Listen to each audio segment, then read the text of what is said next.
But the primary reason, most people don't realize that the American Southern accent is not a sign of ignorance, but actually the fact that, according to linguists, we're the only people left in the United States who generally still sound like our ancestors. Because if you listen to native born Southern speakers, the average Southerner tends to sound more like this, what we call this Moonlight Magnolia's drawl, because if you speed up that Southern drawl, over time it rapidly becomes a British accent. Most people don't realize that people that came here from Europe were largely from the United Kingdom. So when they got here, this was more along the lines of their speaking tones. But that's the first and second generations coming off the boats, not their children. By the third and fourth generations, the kids don't quite sound like mum and dad anymore because they're starting to develop a slight elongation of the way they talk. What's today called the Virginia Tidewater accent. It's not a complete southern drawl because that's a port area.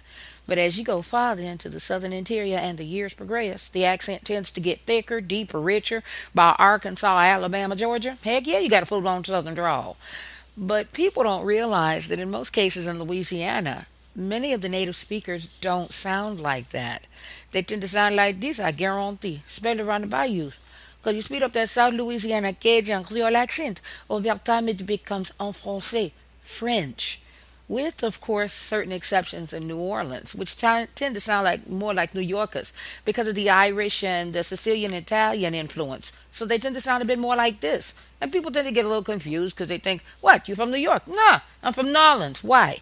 So you have to realize that at the end of the day, Southern speakers, like I said, we're not ignorant as it's often been assumed, but we simply sound like the ancestors that came here so many years ago.